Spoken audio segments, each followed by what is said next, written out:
All right, everybody. It is Tuesday night at 7 o'clock, and it is time for another episode of Conversations with Commodores. And we've been doing this for about 4.5 years and had almost 225 different former players to be on the show. And the purpose of the show is to tell the oral history of our program. And the best way I know how to do it is to just have folks on who are former players, coaches, cheerleaders, trainers. If you are connected with the program, we're going to tell your stories. And it's not always about what happens between the lines on the gridiron. Mostly it's about everything else, and it's the journeys that we take. And it's the journeys of the walk-ons that, to me, are the most special ones of our program. And we've got some good ones on tonight. We've got Eric Lanctot coming out of St. Pete. He kicked for us during the DiNardo years, 92 to 96. Eric, welcome, and I appreciate you making some time tonight. Thank you, Bernard. Very good. We got Brent Turner, played in the mid-'80s, coming out of Chattanooga, and he's in the Nashville area. BT, thank you, bud, for hanging in here tonight with us. Good to see you, Bernard. Thanks. Yes, sir. Coming out of the West Coast, we got Brian Kasser, who played 86, 87 time period. He's already been on the show as an individual conversation, and it was fabulous. But I'm glad that he's back in the States and able to join us this evening. Brian, thanks, bud, for making some time. It's a pleasure. And the busiest Commodore I know, coming out of Harlem, we've got Henry Belin III. He's got a fantastic story to share with us, and I'm so glad we got a little bit of his time tonight. Henry, as always, it's so good to see your face and hear from you. Good to see you, Bernie. Good to see all my fellow Commodores. Yes, sir. Yes, sir. Well, guys, I looked up some statistics, and I know that you guys all played individually during the 80s and 90s. And it's a different world right now, but I want to tell you a little bit about the modern game, which you may or may not know. The retail price to attend Vanderbilt, from books to everything included, is about $83,000 these days. That's no scholarships. That's just if you wrote a check. So that's the cost, at least, of a Vanderbilt football scholarship. It's probably more than that when you include all the sports side of things. But that's a far cry from when we played in the 80s and you played in the 90s.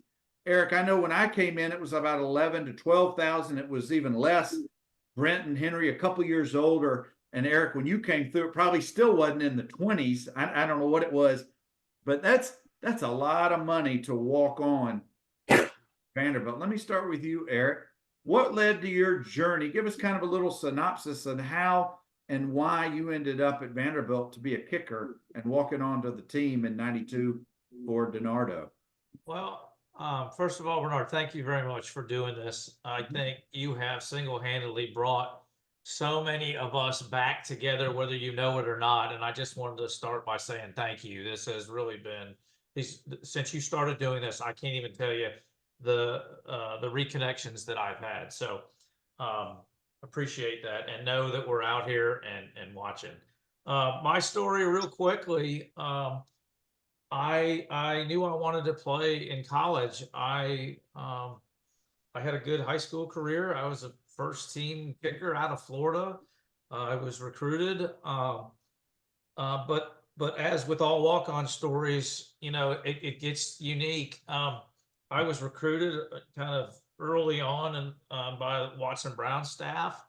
And then when there was turnover, that conversation, the correspondence just stopped, and there was no longer an interest.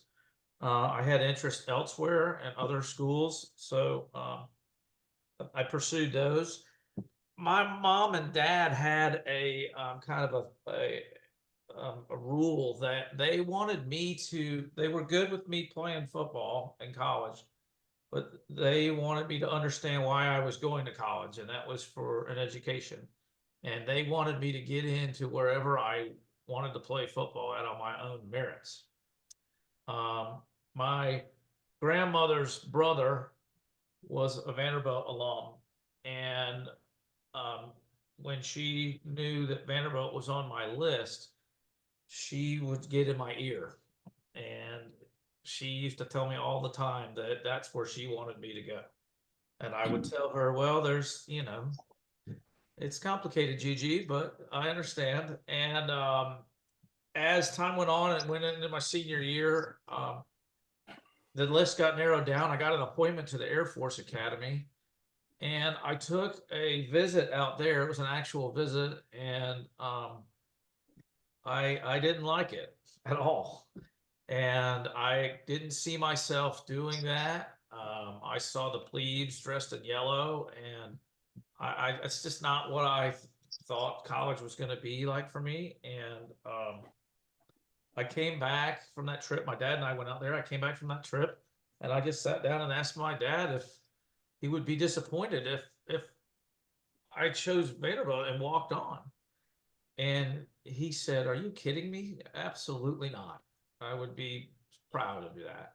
And I thought I was letting him down because I had offers elsewhere and an appointment to an academy. So he was thrilled. My grandmother was thrilled. Everyone was thrilled. So I also loved Nashville when I came and visited. I mean, it was the best city that I visited. So that's how I ended up there. I got in academically.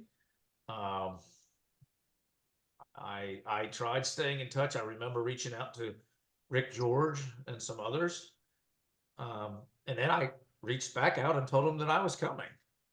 And they sent me all the information and gave me the dates and everything. And I showed up for freshman camp. Awesome. Awesome. And let's leave your story right there, Eric, for a minute. Brent, I want to come to you. You know, when somebody walks on, that it doesn't necessarily mean that the coaching staff even knew about you before you show up on campus. On the other hand, you were like Eric, could have been highly recruited, but this was the school for you. How did you end up coming out of Chattanooga, out of a very respected sports program, Macaulay? How did you end up in Nashville playing at Vanderbilt? Yeah, Bernard, again, thanks again for having us on to tell the walk-on story. I'm really proud to have been one. And, I came out of Macaulay, as you said, in Chattanooga, had some smaller school offers, MTSU, Texas Tech, UT Chattanooga, the Moccasins right there down the road. But, having gone to a really good academic school, I knew I wanted to, go to college for the academics. But at the same time, I had a lot of pride. I thought I was good enough to play college football. So Vanderbilt was a top choice for me. I could, from trying to get into. And once I got in Vanderbilt, I moved forward as a, walk on. I can't recall exactly how many walk-ons we had my freshman year, but the piece, Henry, being a year older than me, might remember this. I'll never forget that the first day we show up for practice, locker room looked so great. Even back then, relatively speaking, it was a good-looking football locker room. But as we toured the locker room, I found out I was going next door to the baseball locker room because that's where the extra 12 lockers were set up. So and I remember I'd get ready 15 minutes early and be out in the hallway at McGugin Center because I wanted to minimize how many people saw me coming out of the baseball locker room on those early days. I bet. Well, that's, you raise a really good topic, and some think that there's a stigma being a walk-on, that you're an outcast. And frankly, I've looked at it the other way. You have the drive to be there and you're paying your own way. Henry, how did you get to Nashville? How did you end up in the black and gold in 83? Thank you, Bernie, for having all of us, for allowing us to tell our story. I decided when I left high school to play football, all city, all county, got academic awards, Scholar Athlete Award, in Nashville, Fulton County, on White Creek High School right there, that I was tired of playing football.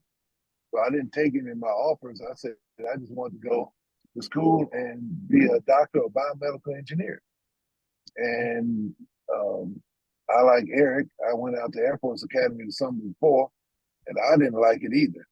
So I said I wasn't going to do that. I also had an appointment to West Point, and I didn't want that either. You know, I couldn't see myself doing any of that. So I applied to Vanderbilt.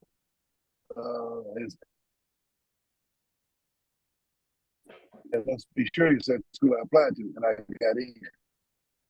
So I went to Vanderbilt. I was there. I happened to stay in Branscombe Hall, where a lot of the football players and athletes were staying. I don't know how I got there, but I found myself getting bored on the class. What I did was I walked onto the track team. I met the track coach, and I decided I'd go and throw the shot and disc like I did in high school. That way I could be getting exercise, doing some work.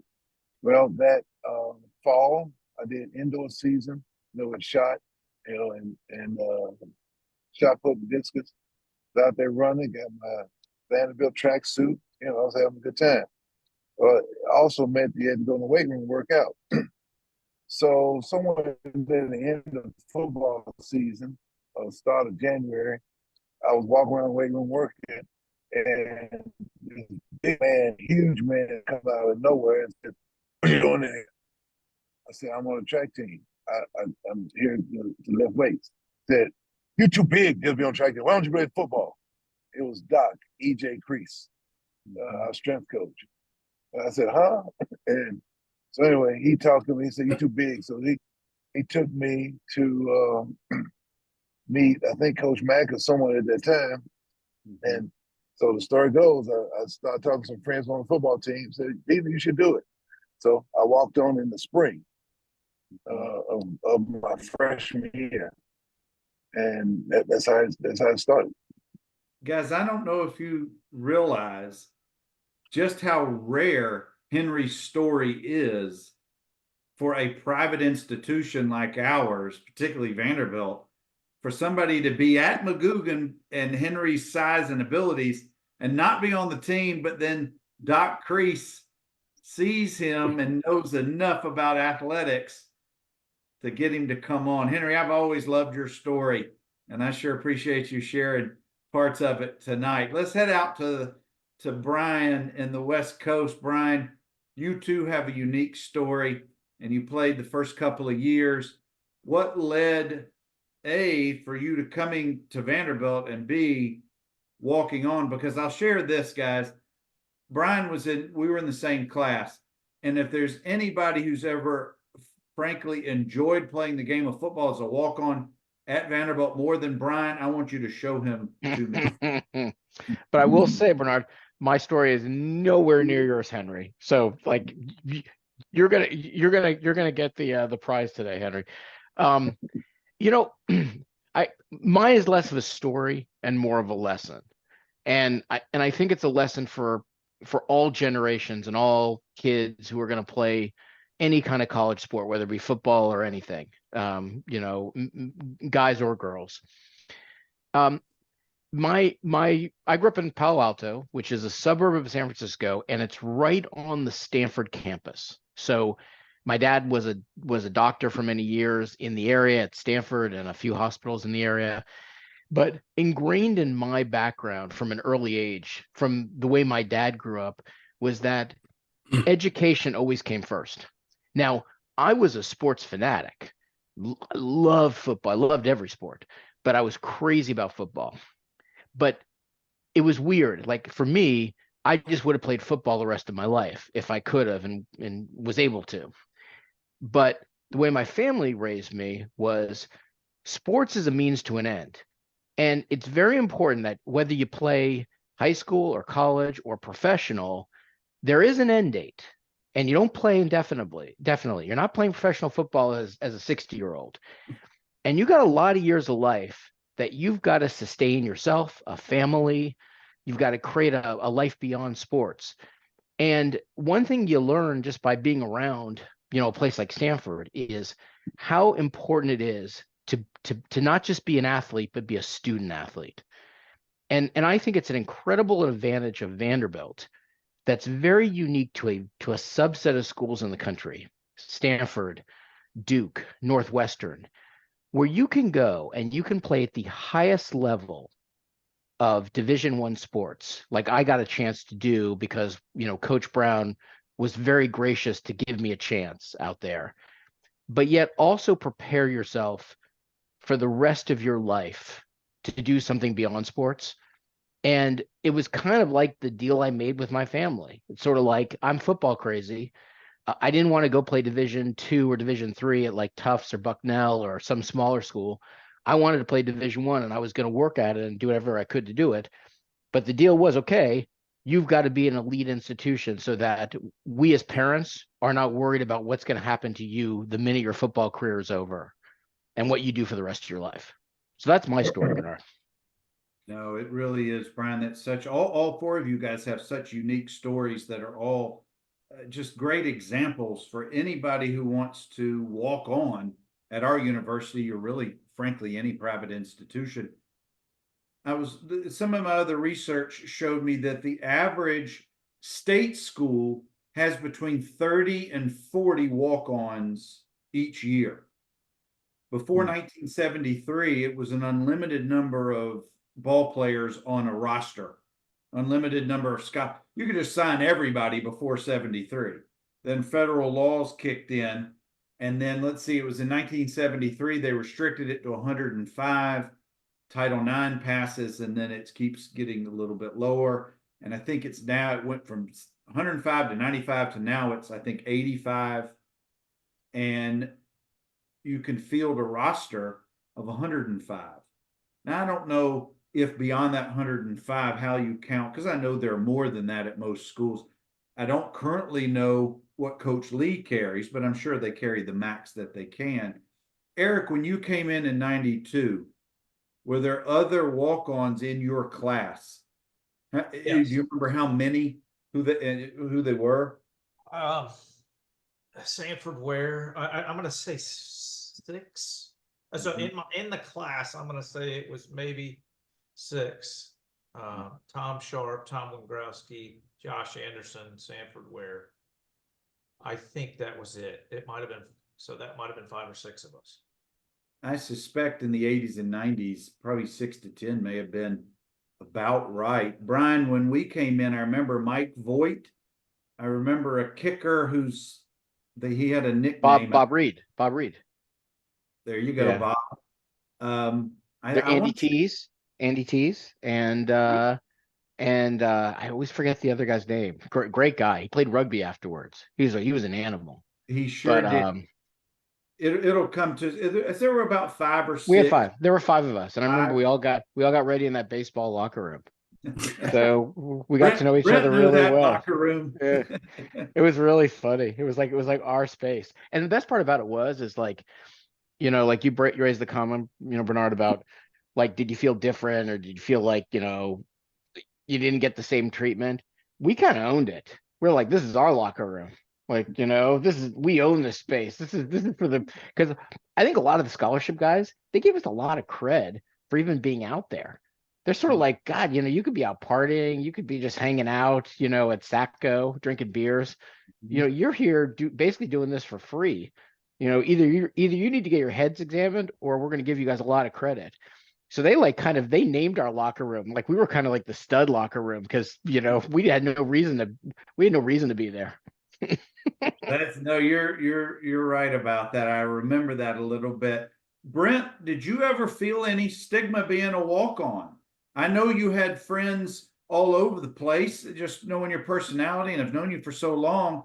Did that ever feel to you that you were not welcomed on the squad? Well, I think, the stigma probably that I felt was a lot self-reflection. I was a little insecure, I'll be honest. I felt like, being in the baseball locker room was a differentiator, and it wasn't so special at the time because we had barely gotten started. But over time, I agree with someone on the Facebook group that talked, the scholarship players did appreciate the walk-ons, right? Because they knew, what they were fortunate enough to have achieved, but they knew we were out there doing it for free, right? Voluntarily, and carrying the academic load. And quite frankly, I think, that was, that had an influence on me. So like I said, you get out of 95 guys, I think there were 95 scholarship players, and I'm not gonna say every one of them loved every walk-on, and they certainly didn't love me. But I think by and large, it's a team, right? That's the whole idea of a team sport. Really, it doesn't really matter where you came from, but really about what you're contributing to the greater good. So that's about what I would think around that. Henry, let me ask you. There were a lot of times, at least for me personally, I didn't know if certain guys were walk-ons versus they were on scholarship. I didn't frankly really care. Did you ever have any of those, like what Brent just described or Brian just described? Did you ever have any of those emotions or issues you dealt with having walked on as opposed to being one of the scholarship guys when you first came onto the team? No, I was fortunate, and the 2 or 3 walk-ons when I started, before Brent came, everybody made us feel like we were just part of the team. It was one team. With somebody walk on, but I was not. I did not feel as though I was treated any different by the teammates. Some of them, they had a training table. Some will give me food. Hey, come on, I'll take care of you. Take care of me. Take the training table because I was supposed to eat Brent in other places, but they used to hook me up, I guess you call it. And so they treated me as part of the team. I didn't feel any stigma. And a lot of that I think is fostered, that feeling, that sentiment in the locker room is fostered by the leaders on the team and by the coaching staff.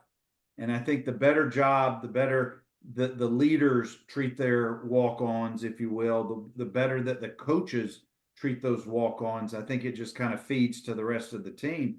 And Hey Bernard, real quick, I was just add that, I think you're exactly right there. Like we had moved on, Doc had left and Brad had come on to be our, Brad Bates came on to be our weight coach. The level of respect he had for every single person in that weight room, if you came in there and you were serious, he didn't care if you were a walk-on, he didn't care if you were scholarship. You talk about a guy who set the right tone. I don't know if you guys felt a similar way, the guys who interacted with Bates. I just felt like he was sort of my North Star on the team. Sorry to interrupt.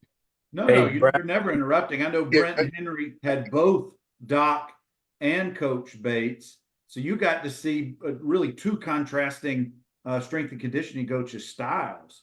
Did they treat the walk-ons any differently? They probably treated everybody equally crappy because they wanted you to work your ass off doing the strength and conditioning. I completely agree. I agree. They both treated. I agree with Brent that it was more internal. I mean, as far as the teammates go, everyone was fantastic. There wasn't really any ostracizing or anything. It was between my ears. Did any of you guys, Eric, you can lead off. Did any of you feel extra motivation that you had to prove yourself to be there, either to yourself or to the coaches or to the other players? I think simple, obvious answer is yes. But remember, you're asking that question to a guy that came in as a 3rd string kicker. So I mean, I think maybe in a way that helped. I knew there was no way that I was going to be playing anytime soon. So I looked at it as I had work to do. You immediately go from being a big deal in high school to you throw that in the trash. I mean, so the humility was immediate.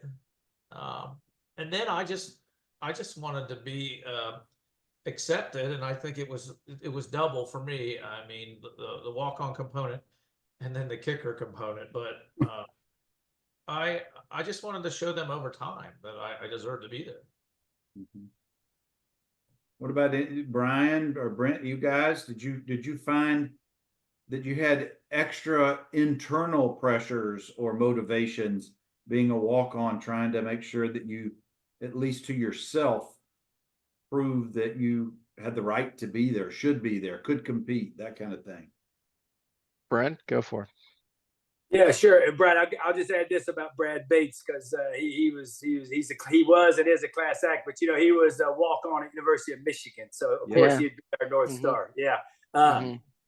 So Bernard, for me, I very competitive, and I keep score. It's a fault of mine. So I was all about getting off the walk-on list and becoming a scholarship player. So absolutely, did I have some extra burning fuel because I would assess the competition. Right? I looked around the room and saw who was on scholarship and felt like, wait a minute, I can play at this level, and therefore I should be on scholarship. So that was my motivation, along with just contributing. But I did have an underlying desire to make it, right? And for me to make it was to be on scholarship because we were leaving a lot behind that was happening over on campus during a lot of the hours we were at McGugin. So that was the way I was looking at it. Mhm. I guess, I guess, Bernard, the word I'd use is just the word I'd always use for myself is edge. Like, you got to have a little edge. You got to wake up every day feeling like if I don't bust my butt today, someone's going to eat my lunch. And, I'm 55 years old now. I wake up every day with that same feeling, like a little bit of a feeling that, that the minute I don't have that feeling that, like, if I don't work hard, I'm not going to make it and I'm not going to be good enough, then I might as well just be on the golf course retired and just mailing it in and circling the drain of life. Like, that's just not how I'm ever going to be. And I remember getting out there and basically being like, okay, my old story is like, Chris Gaines, you just need a tackling dummy. You need someone just to maul for 2 hours of practice to get ready. I'll be your guy. I don't care. That was my edge. And like, if I could be useful to him that way, that's what I did. So I just say that's kind of how I always thought about it. It wasn't like I wasn't good enough. It's just I better bring some edge in. Henry, before I get to you, Brian, you fit that description, being Chris Gaines' tackling dummy. That fit the Brad Gaines SMA, sick mental attitude about approaching playing ball. Because if you were willing to sacrifice your body for the SEC's leading tackler, then yeah, you needed to be out there and had every right to be out there. So amen to you, bud. Henry, what about your thoughts on this? Extra motivation, anything internally that drove you during those years? I agree with everybody. The edge. And as Brent said, I was looking around the room. I said, I deserve a scholarship just as much as this person. And my mind also went back to if I had sought a scholarship and really went this direction while I was coming out of high school, I would have had one. I could have done it. So yeah, that was my edge pushing. So Brent and I became scout team All-Americans. They could not stand us. We were scout team All-Americans, but I mean, must have done my job because I was fortunate enough to dress as a redshirt freshman every home game based on my work as a scout teamer. And they took me on 2 games, and I was a walk-on. They took me on 2 away games. So I mean, I used to go against Rob Monaco and Will Tractor Wolford, and I was defensive lineman, and those guys used to whip on me, and I learned different moves, and so Monaco and Will would say, Henry, if you don't slow down this time, we're gonna kill you. So, but I'm trying to earn the scholarship. Yeah, Rob would maul me every once in a while, but I had the edge, and it was motivation. I wanted that scholarship. I felt as though I could be on the field just as much as some others. For those who don't know, Monaco was a multi-year starter. So was Wolford, and Will played in the pros for over a decade and may be regarded as the finest offensive lineman that Vanderbilt's ever had. So Henry, you were getting an A+ education in how to play defensive line in the SEC as a walk-on, and you're going so hard, you're busting them, and they're having to tell you to slow up a little bit. I love it. Love it. I'll share with you something real quick that Henry just said. and this isn't even particularly a walk-on related matter. I had no earthly idea, and I don't know why. I did not know about dressing out or not dressing out. When you talk about motivation, I remember my true freshman year when we were approaching the first game, and I remember looking at the board and even talking to other people about, what do you mean there's a list of who gets to dress out? And they were like, well, if you're not on the list, you're not going to be on the field. And I remember going to the first game and seeing some guys on my freshman hall, and they saw me, and they said to me, I thought you said you played football. And I said, well, I do. I've been here for months. And they said, well, what the hell are you doing here in the stands? And I said, well, I didn't make the dress out list. And they said, we've never heard of that. And I mean, that got to me. I had no idea that there was a number that you could dress or not dress. So I didn't dress out the whole freshman year. And that was another motivation. And I'll never forget those freshman guys on my hall almost questioning whether I was actually doing what I told them I was doing. Wow. What about, did any of you guys have like a moment that you recall that I'll describe it as a welcome to the teen moment, where you felt internally, I've made my position, I've earned my position on this team as a contributor in any given way? Were there a particular moment? Did a coach pull you aside? Did a veteran, well-known player have something to say? Did any of those kind of moments come up for any of you guys? I'll tell you, one of my favorite stories was, we were doing a drill, and it was they told us it was full speed, and it was offense, defense, and I was kind of scout team defense at the time. And they told us it was full speed, but if you're kind of in the know on the offense, that doesn't mean like full speed or my full speed. And I remember I came up and I gave Billy Ray Rolfe such a pop coming off the line on the drill, and he was furious. I mean, he literally starts throwing punches at me, trying to get punches through my helmet. So pissed at me, and I'm like a new guy. I'm like, this is probably, I don't know, week 2, 3, something like that.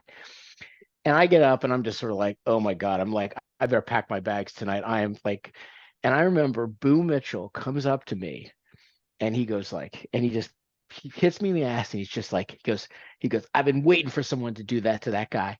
And and from that minute on, like, I was Boo's guy, and like I could do no wrong. But I remember, like, I was ready to pack my bags that day. So if Boo's got your back, then you're in good company. Yeah, that's sure. I had a few other people that had my back once Boo had my back. Mm-hmm. Yes, sir. What about any of you guys? Do you remember any kind of moment like that just kind of, at least in your mind, solidified your spot or your right to be there? Whether it was a play, a comment, or any of those kind of things. And there might not be. I'm just curious if that ever occurred to you guys. So Bernard, I'll share one. Henry probably remembers this.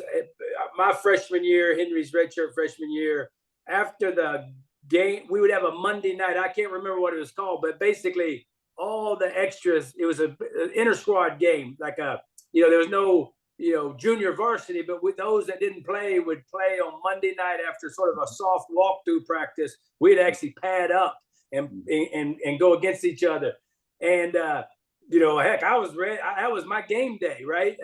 So we had this scrimmage, and it was in at the stadium, and I guess they film it, right? And so the next morning, Tuesday, pads practice, walk in McGugin Center for I think this is about the third, we're going to game 3.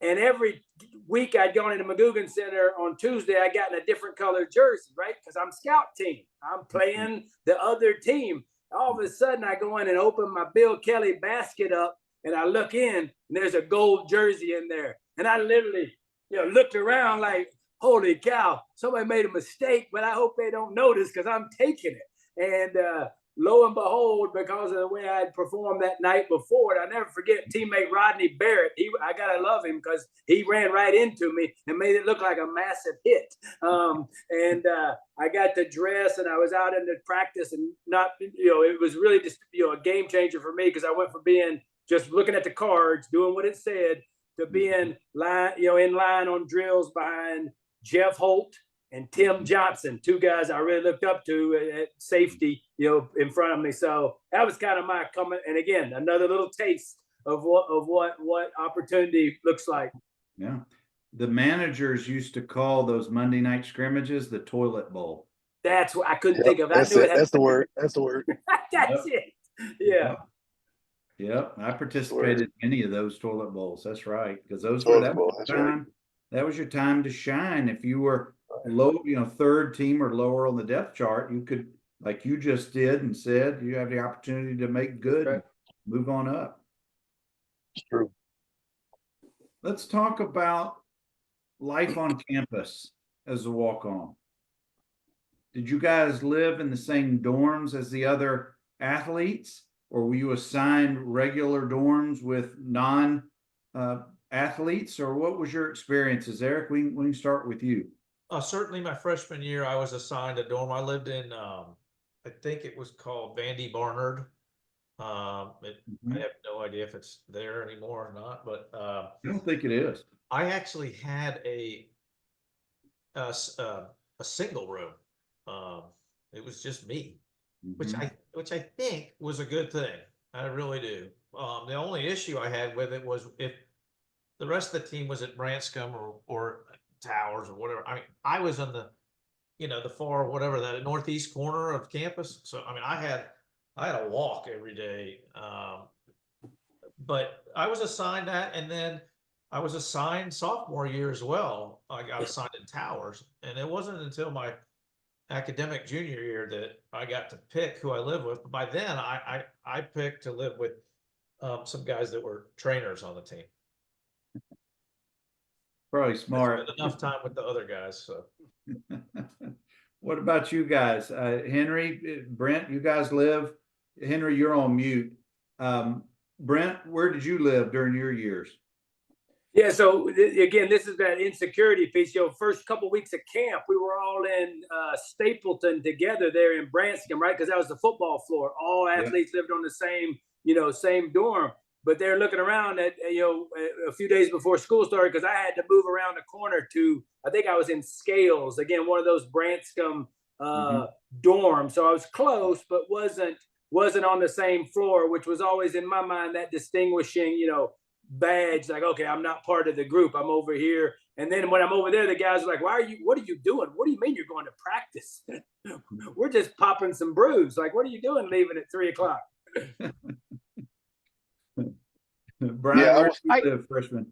I was just gonna say, like, the thing about the culture of the team though is I do think, and I can't speak for any generation except our generation, Bernard, but I felt like the team was the team, and it didn't matter where you lived, didn't matter what your status was, didn't matter what your meal plan was or whatever.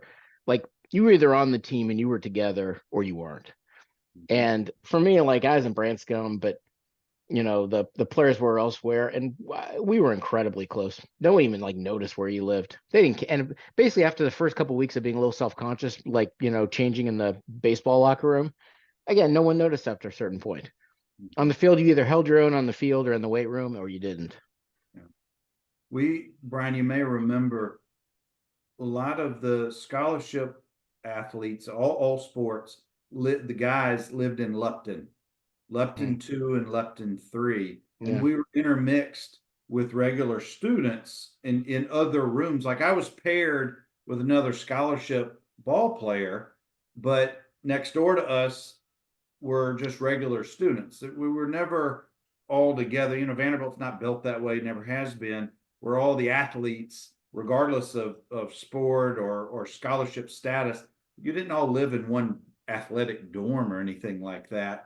So it's, it's just, I guess maybe it's unique to Vanderbilt. I don't know. Henry, what about your experience? Where did you reside your first couple of years? So after Branscombe, I went to Carmichael Towers. So Mhm. the whoever was in charge of football, they got me in the dorm at Carmichael Towers, and I was a roommate with a scholarship athlete. Mhm. I think the first scholarship athlete, a guy named Willis Perry, who was he was a cornerback. Mhm. Yes, I mean we were roommates first. You know, and then so the football department fixed it where I was always in the in the towers, you know, until I got on scholarship, and then it was I was there because of that. You know, we've seen with the advent of social media how football programs will promote their programs through social media in different ways, but a lot of times you'll see these award of scholarship moments that many schools have done. The most recent one that I just saw, and I posted it, Coach Lee awarded 3 walk-ons a scholarship, and they posted it, and it was these are awesome moments, but these are also built for social media moments to promote the program. Back then, all of us are old enough that there was no internet, there was no cell phones, any of that when we were in school necessarily. But how did word? Well, no, let me ask it this way: did you ever attend moments, or did you have one for yourself where you were awarded a scholarship in front of the team, or was it done privately if you were awarded one? How was that? How did that play out for any of you guys, for either personally or what you experienced or witnessed? Well, I'll start by saying, in my case, I was never awarded one, but the most memorable moment I have related to that was when my good friend Sanford Ware was awarded one. It was in Bell Buckle, and it was at the end of our stint there, and I'll never forget it. It was kind of a surprise, and those of us that were walk-ons together with Sanford in that class, we all felt like it was our scholarship. We were obviously beyond thrilled for Sanford, but that was the moment that I'll always remember, was that it was like a team meeting, and it was like, oh, and one more thing before y'all go to bed. Would Sanford Wow. Ware please come up here? Well, And what a I'll never forget. surprise that must have been for him. Yeah, always remember that. Wow. Henry, if you don't mind, can you share about your moment? So mine was different in that I thought I was going to get a year before I did. I went straight and asked, because I saw my work, and during that time, by my sophomore year, redshirt sophomore year, I actually was trying. I went to every game, and I was getting into games, and I actually was, I had downs. So, it was Coach Mack at that time. At the year where I thought he was going to give it, he said, I don't have any right now, but next year, we'll work it out.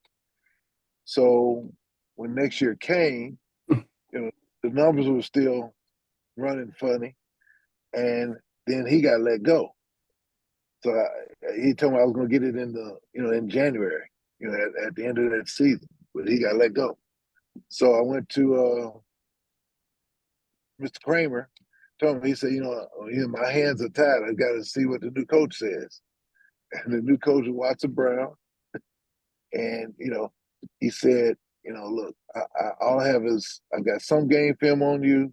I got to look at the practice film, and, just work hard. We'll see. So, I went and worked. And so right before September, when it came in August for practice, then that's when Watson told me. So it wasn't in front of the team or anything, but I did get to share it with somebody on here. We both came in together. If I can, Bernard, because this is one really cool. When Watson came in, I was there with McIntyre. Again, I'm a class behind Henry, so I had 2 years with Coach Mack as a walk-on. And then when Watson comes in, we have spring ball. We meet, he meets with all players. And I said, look, coach, this is who I am. I'm better. I literally told him, I said, listen, I'm better than some of my classmates, but I'm still a walk-on. So I'm going to give you this spring and I'm going to show you what I got. And then we'll decide whether that's scholarship worthy or not. Cause I said, I'm probably just missing out on too much otherwise. Went through spring, met with him at the end of the spring. And he says, Brent, some version of, I think you've proven yourself, but I got two things I got to take care of. Number one is Henry Belin. I will never forget this conversation. He says Henry Belin is first in line. He's deserving, class ahead. And I said, I get it. The second person he named was Tony Piercy, a dear friend of mine and teammate, walk-on, who was also a stud. So I'm like, okay, I get that. I'm 3. Now, here's the beautiful thing of Vanderbilt's academic requirements. I did the math. I was highly confident I was going to be on scholarship by September because I knew at least 3 were going to fail out during that semester. And as Henry knows, at least 3 did, and Tony, and I were all awarded the same that same August. No fanfare. It was the fanfare was obviously between the coach and the player, but they was not a lot of PR around it. But it was. I'll never forget that story. Man, I had no idea. That's when Brian and I came in August of '86. That's fantastic. A couple of our guys failed out, Bernard. That's how they got the. they sure did.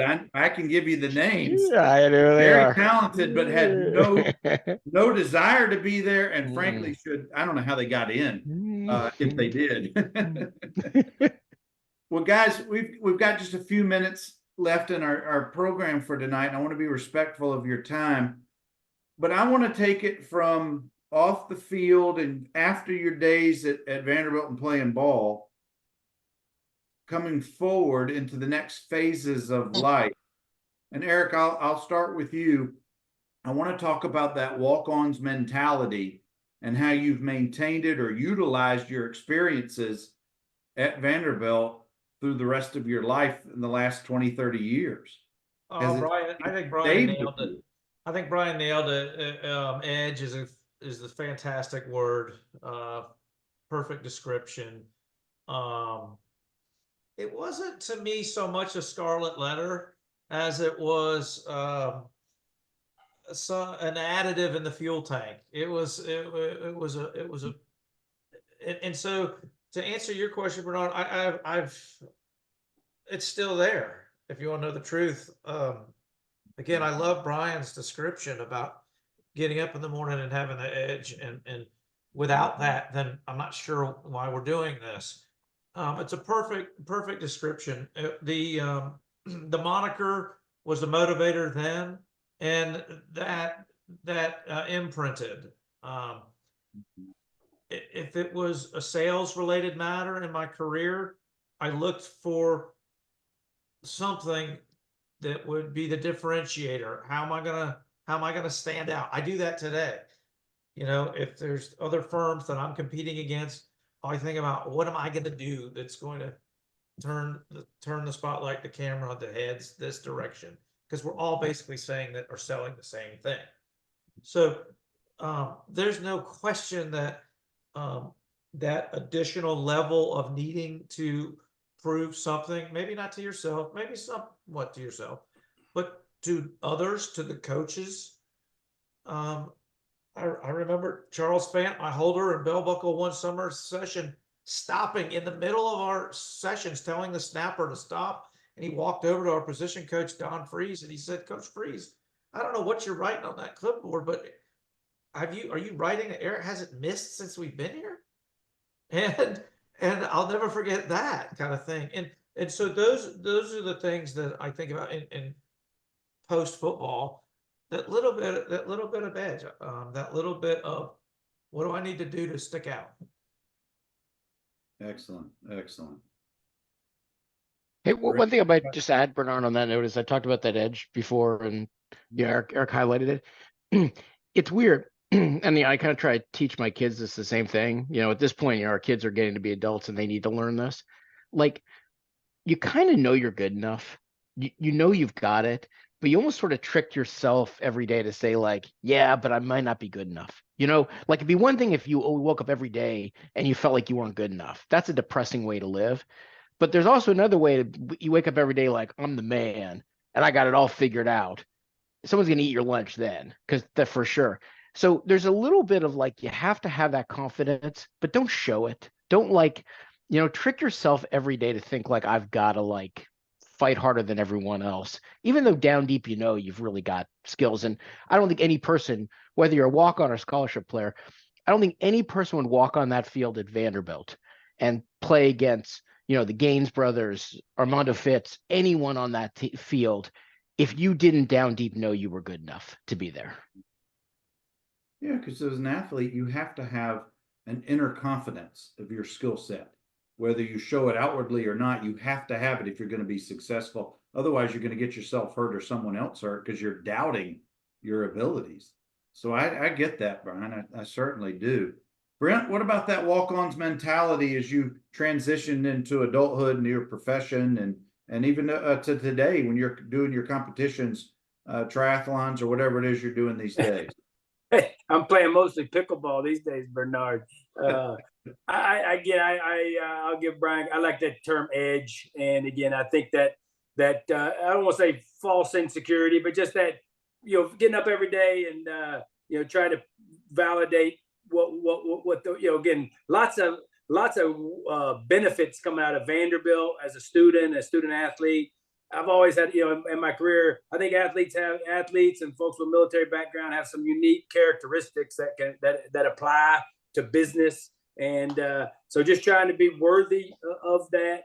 I think, just the hard work, the work ethic approach, right? We're used to going into McGugan, after practice, early mornings, workouts, just that same kind of drive and discipline. But just like you can't play football forever, hopefully we're not going to be working and driving forever and maybe having a little bit of sunset time over this last third of our lifetime. So it's been fun. Very good. Thank you, Brent. Henry, talk about in your profession. I don't know if you have an edge while you're trying to lead your congregation, but how have you taken that experience of walking on and earning the Scally?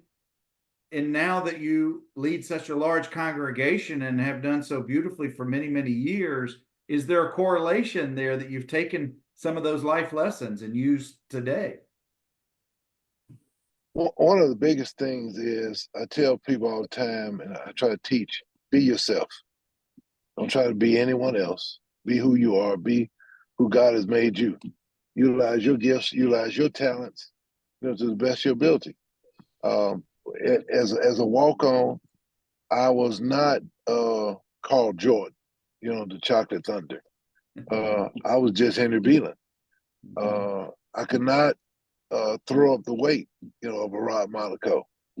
But I worked hard in that weight room. Doc Cree showed me what I needed to do, and Brad showed me how to do his Vietnam push-ups and these other things he used to make us all do, pushing cars and so forth.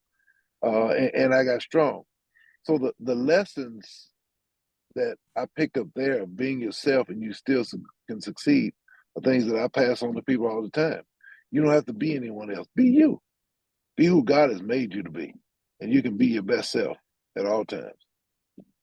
The lessons from Henry Belin, I could listen to them all day long.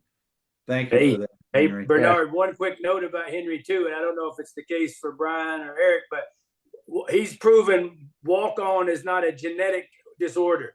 He's got several boys that are unbelievable athletes, college and high school. So it's been neat to watch Henry's children really, really shine. Well, what Henry doesn't know is he's going to be on a future panel of former Vanderbilt football players who are now dads of D1 athletes. That's coming up. But before we get out of here, don't worry, Henry. We'll talk beforehand. Gentlemen, Eric, Brent, Brian, Henry, I want to thank you, gentlemen, for sharing your stories tonight. I think the walk-on athlete at Vanderbilt football is a unique one, and the four of you guys have proven just how special your experiences are and just how you've each in your own ways contributed to the program. So thank you, gentlemen, for sharing your time with us tonight. Thank you for having us, Bernard. Thank you so much. Thanks Thanks. for investing in this great session. You always do, Bernard. It's a wonderful thing for the whole Vanderbilt football community and the Vanderbilt community largely. Well, No thank doubt you, Brian. I appreciate that. In case you guys don't know, and for those of you who are out there that are watching either now or later, this will be on YouTube as it always is. It's a public video after tonight. It's also on Spotify. All of these conversations are now in podcast form on Spotify. And the Vanderbilt Library Archives are now housing all of these videos. So we've got it in several different places, and I hope that the right people get to see these over time. You guys hang on for just a second. Rest of you guys, we've got Commodores lined up into July on this show. All kind of great folks, including some current NFL players. So it should be some interesting conversations in the upcoming weeks. Hope everybody had a good Easter holiday. We've got Passover coming up. Be safe because it's tornado season in the South. And thank you again, guys, for being here tonight. Anchor down. Hanging out.